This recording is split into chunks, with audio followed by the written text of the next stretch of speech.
नमस्कार. महा M T व्हीवर आपलं स्वागत आहे. मी चंद्रशेखर नेने, आंतरराष्ट्रीय घडामोडींचा अभ्यासक. माझ्याबरोबर अक्षय जाधव व्हिडिओग्राफर आहेत. आपण गेले 3 लागोपाठ व्हिडिओज माझे ऐकले असतील. त्याच्यामध्ये मी चीनमधला कोविड, युक्रेनची लढाई, पाकिस्तानचा तुटलेला सगळा कार्यक्रम ते कव्हर केलं आहे. आणि कालच्या माझ्या पाकिस्तानच्या कार्यक्रमात मी सांगितलं होतं की मला डॉलरायझेशन या विषयावरती बोलायचं आहे. आणि मला आपल्या कमेंट्स पण आल्या. त्या कमेंट्समध्ये पण बऱ्याच लोकांनी विचारले की डॉलरायझेशन नेमकं काय आहे आणि काय चालू आहे. मी मगाशी जेव्हा गेल्या व्हिडिओत सांगितलं होतं की जागतिक व्यवस्थेची आता अदलाबदल सुरू आहे. जागतिक व्यवस्था याच्या आधी अमेरिका ही सर्वोच्च देश आणि बाकी सगळे अमेरिकेच्या आजूबाजूला असा एक प्रकार होता. तो आता बदलून ज्याला मल्टीपोलर वर्ल्ड म्हणतात, म्हणजे वेगळ्या वेगळ्या देशांकडे आता वेगळ्या वेगळ्या क्षेत्रातला अधिकार आलेला आहे. आणि अमेरिकेचं जे सर्वोच्च स्थान आहे ते आता डळमळीत होऊ लागलेलं आहे. अमेरिकेचं सर्वोच्च स्थान मुळात आलं कसं, तो प्रवास फार मनोरंजक आहे. अमेरिका आणि डॉलर या दोन गोष्टी एकमेकांशी इतक्या घट्ट निगडीत आहेत की डॉलरचं सर्वोच्च स्थान म्हणजेच अमेरिकेचं सर्वोच्च स्थान आणि उलट बाजूनही ते खरं आहे. कसं झालं की जेव्हा दुसरं महायुद्ध संपायची वेळ आली, तसं ऑफिशियली दुसरं महायुद्ध मे 45मध्ये संपलं. हिटलरनी शरणागती पत्करली तेव्हा दुसरं महायुद्ध संपलं. परंतु 44मध्येच एक कॉन्फरन्स झाली. त्या कॉन्फरन्सला ब्रेटॉन वुड्स कॉन्फरन्स असं म्हणतात. 1944मध्ये 1 जुलै ते 22 जुलै 1944. ब्रेटॉन वुड्स हे एक न्यू हॅम्पशायर अमेरिकेतलं संस्थान आहे, उत्तरेकडचं. तिथे एक रम्य ठिकाण आहे. तिथेही कॉन्फरन्स झाली. अमेरिका आणि दोस्त राष्ट्रांना हे दिसत होतं की आता जागतिक युद्ध संपतंय, जर्मनी हरतंय, अमेरिका आणि त्यांचे मित्र देश आता जिंकतायत. आता युद्ध जेव्हा सुरू झालं तेव्हा जगावरती राज्य होतं ब्रिटनचं. ब्रिटिश साम्राज्यावरती सूर्य मावळत नव्हता, आपल्याला सगळ्यांना ऐकून माहिती असतं. परंतु या युद्धामध्ये ब्रिटनची इतकी हालत खराब झाली की याच्यापुढे ब्रिटन किंवा इंग्लंड हे सगळ्या जगाला नेतृत्व देऊ शकेल ही शक्यताच संपली. हिटलरच एका ठिकाणी म्हटला होता की हे युद्ध जर्मनी जिंकेल किंवा नाही जिंकणार, पण ब्रिटन हे नक्कीच हरणार आहे. आणि ते खरंच ठरलं.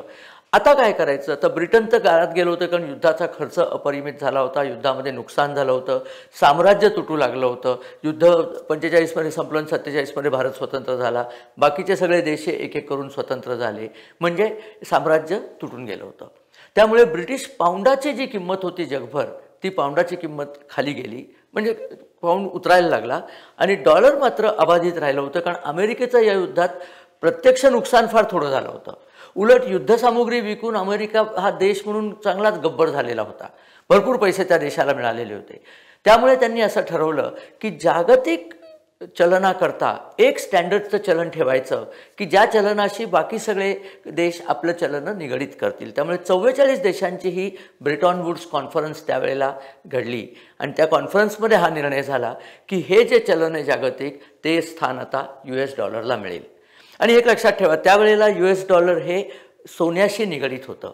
इथे मला थोडंसं समजवायचं आहे की एखादा देश आपली नोट छापतो म्हणजे काय, छापखाना असतो आणि त्याच्यात नोटा छापायच्या. कधीकधी आपल्याला असं वाटतं की आपल्याला कमी पडल्या देशाला नोटा की धडाधड छापून काढायच्या, पण असं चालत नाही. त्या नोटांच्या मागे त्या देशाची शक्ती लागते. त्या नोटांच्या मागे त्या देशामध्ये काही वस्तू तयार व्हायला लागतात की ज्या त्या नोटा देऊन विकत घेता येतील. म्हणजे नोटीवरती जी किंमत असते ती त्या कागदाच्या किमतीपेक्षा खूप जास्त असते. आणि त्याचं कारण त्या देशाची अर्थव्यवस्था किती मजबूत आहे त्याच्यावरती असतं.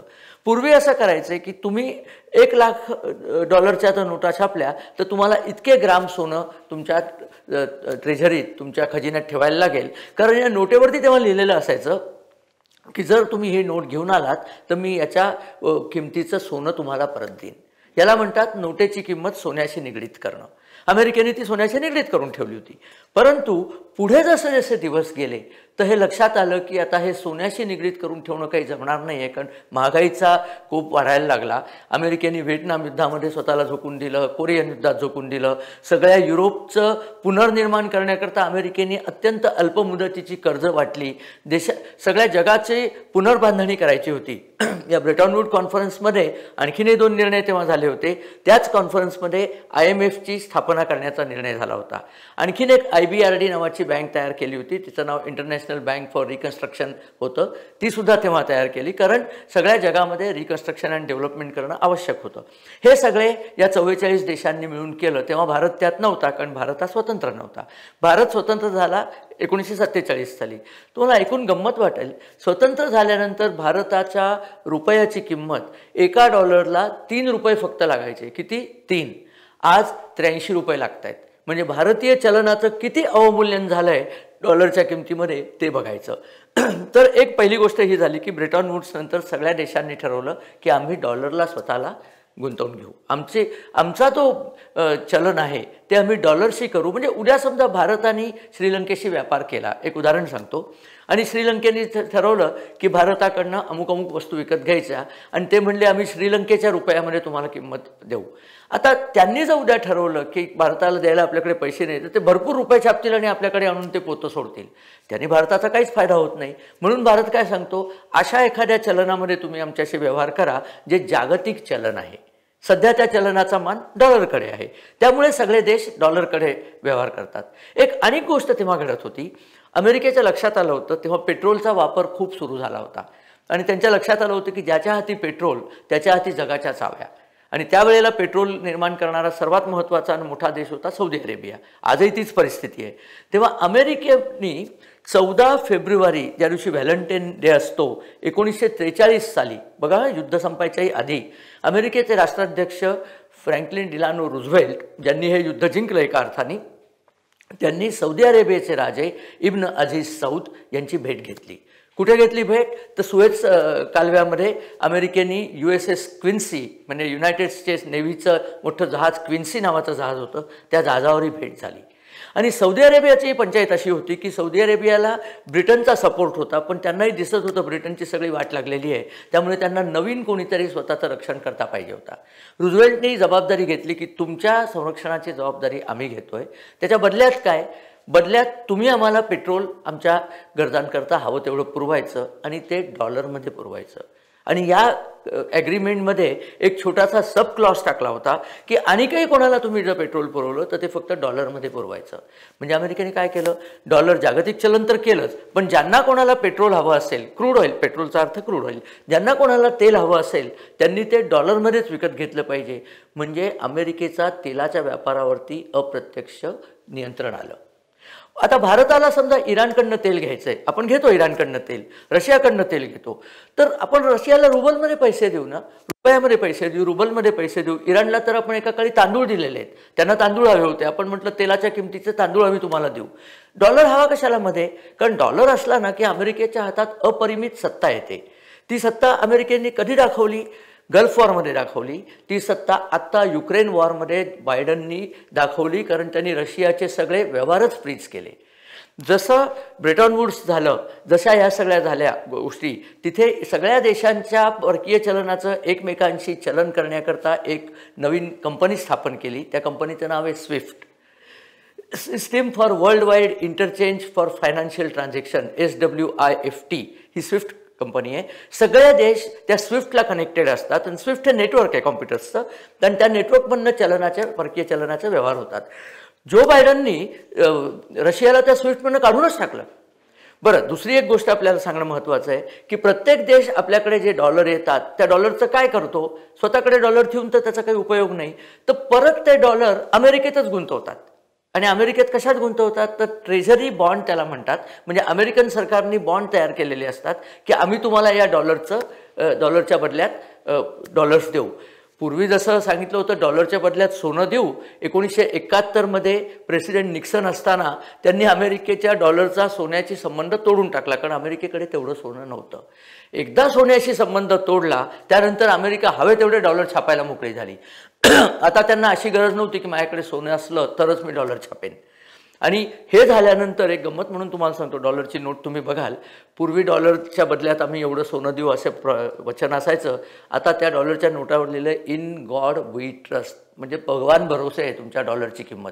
अमेरिका हवे तेवढे डॉलर छापते. आज परिस्थिती अशी आहे की अमेरिकेने इतके प्रचंड प्रमाणावर डॉलर छापलेत आणि त्यातले कितीतरी डॉलर बाहेरच्या देशात गेलेले आहेत. अमेरिकेला माहीत सुद्धा नाही आहे बाहेर डॉलर किती आहे आणि आमच्याकडे डॉलर किती आहे. They don't care. Y they don't care? कारण या सगळ्या देशांनी आपल्याकडचे अतिरिक्त डॉलर हे कुठे गुंतवलेत? तर अमेरिकेमध्ये. तुम्हाला आश्चर्य वाटेल, जपान जी जगातली 3 नंबरची इकॉनॉमी आहे, त्या जपान देशाने अमेरिकेमध्ये 1,20,000 कोटी डॉलर्स हे ट्रेजरी बॉन्ड्समध्ये गुंतवलेले आहेत. बरं, अमेरिका हे ट्रेजरी बॉन्डमध्ये घेतलेले डॉलर काय करते? ते त्यांच्या कामाला वापरतात हो. त्यांना ते कॅपिटल तयार होतं. जपानसारखंच चीननी 97,000 कोटी डॉलर तिथे गुंतवलेत. भारताने तुलनेने फार कमी गुंतवलेत. 212 कोटी डॉलर फक्त आपले अमेरिकेमध्ये गुंतलेले आहेत. म्हणजे आपले डॉलर अमेरिकेकडेच आहेत. आणि अमेरिकेने केलं काय?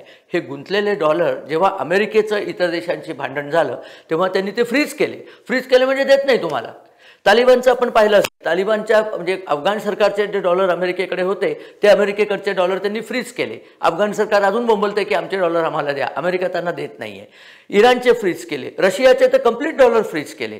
पण पुतिन मोठा हुशार आणि शहाणा मनुष्य, 2020 सालीच पुतिननी अमेरिकेतल्या डॉलरची इन्व्हेस्टमेंट प्रचंड प्रमाणावर काढून घेतली. मार्च 2020मध्ये पुतिननी अमेरिकन डॉलर्समधली इन्व्हेस्टमेंट काढून घेतली. त्यामुळे त्यांचं फारसं नुकसान झालं नाही. आणि आता मात्र देशांच्या लक्षात आलं की डॉलरमध्येच व्यवहार केले तर अमेरिकेकडे प्रचंड अनैसर्गिक शक्ती येते इतरांना वाकवण्याची. त्यातनं आता बाहेर पडायचं आहे.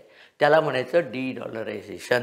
म्हणजे डॉलर बनणं बाहेर पडून आमच्या करन्सीमध्ये आम्ही व्यापार करू किंवा दुसरी कुठली करन्सी घेऊ. आता हे कोण करत आहे? रशिया, चीन, भारत आणि बाकी छोटे मोठे देश हे सगळं करायला घेतलं आहे. रशियाने सांगितलं आहे, अमेरिकेने सांगितलं, रशियाचा रुबल बाहेर काढला ना त्यांनी, स्विफ्टमधनं बाहेर काढला. रशियाने सांगितलं आमच्याकडनं तेल घ्यायचं असलं तर रुबलमध्येच घ्यायचं. भारत म्हणला रुबलमध्ये घेऊ, आम्हाला काय प्रॉब्लेम आहे, आम्ही रुबल विकत घेऊ बाहेर आणि देऊ. त्यामुळे रुबलची पण किंमत वाढली. आणि आता रशिया आणि भारत रुबलमध्ये ट्रेडिंग करतात. चीननी पण तेच केलं. चीन आणि रशिया रुबलमध्ये ट्रेडिंग करतात. कारण भारत आणि चीन या दोन्ही देशाची तेलाची भूक प्रचंड आहे. आपल्याला खूप तेल त्यांच्याकडनं पाहिजे. त्यामुळे आपण रुबलमध्ये ट्रेडिंग करतो. एक दुसरा प्रकार सुरू झाला आहे. चीनच्या शी जिनपिंगनी नुकतीच सौदी अरेबियाच्या मोहम्मद बिन सलमान यांना भेट दिल्याचं आपण पाहिलं असेल. तिथे जाऊन त्यांनी सांगितलं की चीन आणि सौदी अरेबियामध्ये तेलाच्या व्यवहाराला चीनचं जे करन्सी आहे युआन त्यामध्येच होईल. तिथनं डॉलरला हाकलून दिलं आहे. डॉलरचं साम्राज्य कोसळून पडत चाललेलं आहे हे आपल्याला दिसतं आहे. आता लोक म्हणतात की तुमच्याकडे आम्ही कशाला यायचं? मलेशिया, सिंगापूर, इंडोनेशिया या देशांनी ठरवले आपण आपापल्या लोकल करन्सीमध्ये व्यवहार करूया.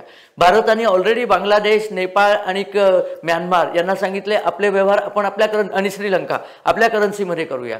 डॉलरची सत्ता कोसळत चालली आहे. बायडननी जो मूर्खपणा केला, रशियावरती निर्बंध आणले आणि रशियाला बाहेर काढलं स्विफ्टच्या, रशियाने स्वतःची एक सिस्टीम केली. भारताने UPI वगैरे सिस्टीम काय उगाच नाही केलेल्या, आपल्या स्वतःच्या सिस्टीम केल्या आहेत, सेटलमेंट सिस्टीम. आपण सुद्धा आता स्विफ्टमधनं उद्या अमेरिकेने आपल्याला बाहेर काढलं तर आपण आनंदाने बाहेर जाऊ शकतो. त्यामुळे डॉलरची सद्दी आता संपत चाललेली आहे. याच्या आधी 2 प्रयत्न डॉलरची सद्दी संपवण्याचे झाले होते. मोहम्मद गद्दाफी लिबियाचा, त्यांनी डॉलरमधनं न करता तो म्हणला मी युरोमध्ये ट्रेडिंग करतो, युरोपला मी तेल युरोमध्ये देतो. तसं सद्दाम हुसेन म्हणला होता तुमच्या लोकल करन्सीमध्ये ट्रेडिंग देतो. त्या दोघांना अमेरिकेने ठार मारलं. अमेरिकेने त्यांना ठार मारलं. त्याचं एक कारण हेही होतं की ते डॉलरच्या सार्वभौमत्वाला धक्का देत होते. परंतु आता दिवस बदललेले आहेत. डी डॉलरायझेशनचे दिवस आलेले आहेत. पुढे पुढे आपण बघाल की अमेरिकेच्या डॉलरची सद्दी संपेल आणि आपल्याच करन्सीला आता व्हॅल्यू तयार होईल. रिझर्व्ह बँकेने ऑलरेडी इंडियन करन्सीमध्ये भारतीय चलनामध्ये परकीय व्यवहार करण्याची परमिशन खुली केलेली आहे. हा थोडा आर्थिक विषय आहे, परंतु येत्या जागतिक मंदीमध्ये आपल्याला दिसेल भारताच्या रुपयाची किंमत वरती जाईल. आत्ता खाली आहे, मान्य आहे मला, आत्ता 83 रुपये डॉलरच्या तुलनेत खाली आहे. पण डॉलरची सद्दी संपली की डॉलरच्या तुलनेत ही किती आहे याचा फारसा विचार करायची गरज लागणार नाही. या विषयावर नवीन माहिती घेऊन मी आणखीन व्हिडिओ करणारच आहे. हा व्हिडिओ जर आपल्याला आवडला तर आपण आपल्या मित्रपरिवारांबरोबर शेअर करा, आमच्या चॅनलला सबस्क्राईब करा आणि बेल आयकॉन अजून जर दाबलं नसलं तर कृपया ते दाबा. म्हणजे आम्ही नवीन व्हिडिओ केले की त्याची माहिती तत्काळ तुमच्यापर्यंत आम्ही पोचवू. हा डी डॉलरायझेशनच्या थोड्याशा क्लिष्ट आर्थिक विषयावरती व्हिडिओ करणं भाग होतं म्हणून मी केला आहे. आपल्याला कसा वाटतो ते सांगा. नमस्कार आणि धन्यवाद.